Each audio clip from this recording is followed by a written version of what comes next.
Part 3 वसीयत लेकर उनके घर पहुंचा। उनके सब परिवार वाले तथा सगे संबंधी आ गए थे। नीचे वाले कमरे में लोग एकत्र हुए। एक और स्त्रियां थीं, आचार्य की पत्नी जसोदा देवी, लालमणि की पत्नी नीरजा मिश्र, नीलमणि की पत्नी मधुरिमा मिश्र, दोनों के ही बाल बॉब्ड, दोनों ही अंग्रेजी मिश्रित हिंदी में बात करने वाली।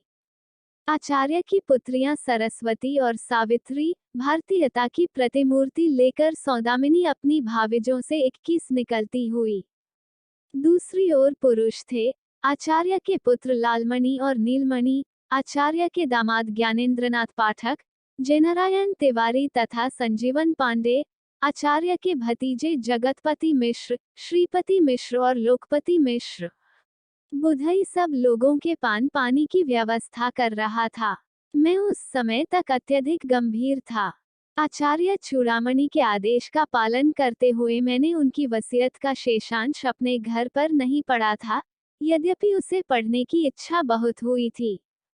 मैंने वसीयत पढ़ना आरंभ किया। 2 अनुच्छेदों में लोगों को कोई दिलचस्पी नहीं थी, वह तो सब हो चुका था। अब मैं तीसरे अनुच्छेद पर आया, जो इस प्रकार था। मैं चूड़ामणि मिश्र आदेश देता हूँ कि मेरा दाह संस्कार करने वाले व्यक्ति की पत्नी सूतक हट जाने के बाद 6 महीने तक नित्य प्रति सुबह स्नान करके 11 ब्राह्मणों की रसोई अपने हाथ से बनाकर उन्हें भोजन कराएगी। उसी समय लालमणि की पत्नी नीरजा मिश्र ने तमक कर कहा, जाड़े में सुबह स्नान करके 11 ब्राह्मणों की रसोई बनावे मेरी बला।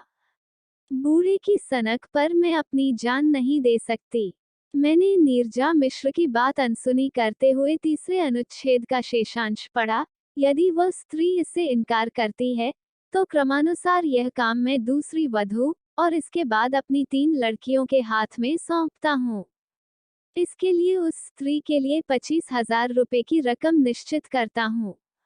एकाएक मुझे मधुरिमा मिश्र की भारी और मोटी आवाज सुनाई दी, पिताजी का आदेश वेदवाक्य है मेरे लिए। जी नहीं करती हैं तो न करें, मैं उनकी इच्छा की पूर्ति करूंगी। नीरजा एकाएक तड़प उठी, बड़ी इच्छा की पूर्ति करने वाली होती हो। जिंदगी में कभी रसोई बनाई है या अब बनाओगी? लखनऊ में बैरों से खाना बनवाकर खाती हो। मैं तो अक्सर अपने घर में रसोई खुद ही बना लिया करती हूँ। जहाँ 6-7 आदमियों की रसोई बनाती हूँ, वहाँ 11 आदमियों की रसोई बना लिया करूंगी। कुल 6 महीने की तो बात है। और नीरजा ने मुझसे पूछा, यह तो नहीं लिखा है कि गर्म पानी से स्नान ना किया जाए? मुझे कहना पड़ा, यह शर्त लगाना वह भूल गए। नीरजा ने ताली बजाते हुए कहा, तो फिर मुझे यह स्वीकार है। अब आगे पढ़िए। मधुरिमा मिश्र अपनी जेठानी को कोई कड़ा उत्तर देना चाहती थी कि नीलमणि बोल उठा, ठीक है, यह अधिकार भाभी जी का है। वैसे भाभी जी का मधुरिमा पर आक्षेप अनुचित है।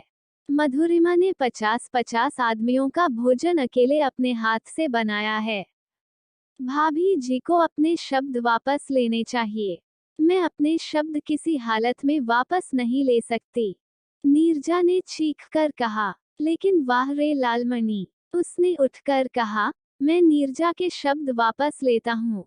अब आप आगे पढ़िए। बात और आगे न बढ़े, मैंने वसीयत पढ़ना आरंभ किया। अनुच्छेद 4 इस प्रकार है, मैं चूड़ामणि मिश्र अपनी पत्नी जसोदा देवी से जीवन भर परेशान रहा। अत्यंत आलसी, चटोरी और लापरवाह स्त्री है यह। मैंने तो दाल भात और सत्तू खाकर जीवन बिता दिया, लेकिन यह हरामजादी मुझसे छिपाकर प्रायः नित्य ही रबड़ी, मलाई और मिठाई खाती है। तभी जसोदा देवी ने चिल्लाकर कहा, हाय राम, यह सब लिखा है इस बुढ़वे ने। ऐसे खबोस आदमी के पल्ले मैं पड़ गई, इसे नरक में जगह न मिलेगी। घर वालों को सताकर जमाजथा इकट्ठी करता रहा, नाश हो इसका। इसी समय लालमणि और नीलमणि ने एक साथ अपनी माता को डांटा, अम्मा, पिताजी को गाली मत दो। हाँ जोशी जी, आप आगे पढ़िए। मैंने चौथे अनुच्छेद का शेषांश पढ़ा। मेरी मृत्यु के बाद इस रांड को मेरे पुत्रों पर निर्भर रहना पड़ेगा, जो अपनी जोरुओं के गुलाम हैं। ये मेरी पुत्रवधुएं इसे भूखों मार देंगी, और इसकी बिगड़ी हुई आदतों के कारण इसे भयानक कष्ट होगा। इसलिए मैं जसोदा के नाम 2 लाख रुपया छोड़ता हूँ, जिसके ब्याज पर यह मजे में जिंदा रह सकती है। मैंने चौथा अनुच्छेद समाप्त ही किया था कि स्त्रियों के कक्ष में एक हंगामा सा खड़ा हो गया। जसोदा देवी, हाय लालमन के पिता, कहकर धड़ाम से जमीन पर लेट गईं और अन्य स्त्रियों ने उन्हें घेर लिया। 10 सेकंड बाद ही उन्होंने रोना प्रारंभ कर दिया। तुम तो स्वर्ग चले गए, लालमन के पिता, हमें इस नरक में छोड़ गए। हमें क्षमा करो, जो हमारे अनजाने में हमसे अपराध हो गया है। हाय लालमन के पिता। और उन्होंने अपनी छाती पीटना आरंभ कर दिया। मैंने समस्त साहस बटोरकर कड़े स्वर में कहा, यह सब कारण बाद में कीजिएगा, अभी तो वसीयत पड़ी जा रही है। और जसोदा देवी की पुत्रियों ने उन्हें जबरदस्ती चुप कराया। मैंने अब 5वां अनुच्छेद पढ़ना आरंभ किया। मैं चूड़ामणि मिश्र अपनी पुत्री सरस्वती के पति ज्ञानेंद्रनाथ पाठक से अत्यधिक खिन्न हूँ। 1 हफ्ता पहले मैंने यह खबर पढ़ी थी कि ज्ञानेंद्रनाथ पाठक के विरुद्ध 5 लाख रुपए गबन की इंक्वायरी की मांग उठाई गई है असेंबली में। इसके अर्थ यह है कि यह ज्ञानेंद्रनाथ पाठक बेईमान और रिश्वतखोर है। ज्ञानेंद्रनाथ पाठक की ओर सब लोगों की निगाहें उठ गईं और सहसा ज्ञानेंद्रनाथ पाठक उठ खड़े हुए। यह बूढ़ा हमेशा का बदमिजाज और बदजबान रहा है, मरने के पहले पागल भी हो गया था। और उन्होंने अपनी पत्नी सरस्वती को आज्ञा दी, चलो, इस घर में मेरा दम घुट रहा है, एकदम चलो। सरस्वती भी उठ खड़ी हुई, लेकिन सावित्री और सौदामिनी ने सरस्वती का हाथ पकड़ लिया। पहले पूरी बात तो सुन लो।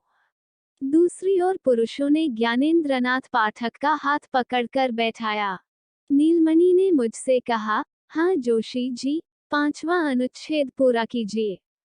मैंने 5वां अनुच्छेद पूरा किया, और अगर ज्ञानेंद्रनाथ पाठक पर इंक्वायरी बैठ गई, तो बहुत संभव है इसकी नौकरी जाती रहे, इसे शायद सजा भी हो जाए। इस सब में इसके पाप की कमाई भी नष्ट हो सकती है। इसलिए मैं सरस्वती के लिए 1 लाख रुपया छोड़ता हूँ। कमरे में सन्नाटा छा गया। ज्ञानेंद्रनाथ पाठक चुप बैठे छत की ओर देख रहे थे और सरस्वती सुबक रही थी। जसोदा देवी ने सरस्वती के सिर पर हाथ रखते हुए कहा, कोई बात नहीं, इनकी तो आदत ही ऐसी थी। मैंने अब वसीयत का 6ठा अनुच्छेद पढ़ा। मैं चूड़ामणि मिश्र अपनी दूसरी लड़की सावित्री से हमेशा संतुष्ट रहा हूँ। अत्यंत सुशील और विनम्र रही है यह। भगवान की भी इस पर कृपा है। इसके पति जेनारायण तिवारी का ऊंचा काबार है, आटे की मिल, तेल की मिल, और अब वह शक्कर की मिल भी खोल रहा है। सावित्री और जेनारायण को मेरे शत शत आशीर्वाद। और मैं चुप हो गया। तभी मुझे जेनारायण तिवारी की आवाज सुनाई दी, वसीयत के अनुसार हमें कुछ मिलेगा भी या नहीं, यह तो उन्होंने नहीं लिखा है। 6ठा अनुच्छेद समाप्त हो गया, केवल आशीर्वाद ही दिया है उन्होंने। और अब सावित्री ने रो रो कर कहना आरंभ किया, पिताजी हमेशा हम लोगों से जलते रहे, हमारी संपन्नता का बखान करते रहे। उन्हें क्या पता कि इस साल हमें 2 लाख रुपए का घाटा हुआ है। जेनारायण तिवारी ने सावित्री को डांटा, क्यों घर का कच्चा चिट्ठा खोल रही हो? घाटा हुआ है तो हमें, कोई हरामजादा इस घाटे को पूरा कर देगा क्या? कर्नल संजीवन पांडे ने कड़े स्वर में कहा, तिवारी जी, गाली वाली देना हो तो अपने मजदूरों और मातहतों को देना। यहाँ दोगे तो मुंह तोड़ दिया जाएगा। मैंने सब लोगों से हाथ जोड़कर विनयपूर्वक कहा, पहले वसीयत समाप्त हो जाए, तब आपस में लड़िए झगड़िए। काफी चाव चाव के बाद सब लोग शांत हुए। चौथा भाग दूसरी वीडियो में। प्लीज वीडियो को लाइक, शेयर करें और कमेंट में जरूर बताएं कि आपको ये कहानी कैसी लगी। आपका बहुमूल्य समय हमें देने के लिए दिल से धन्यवाद।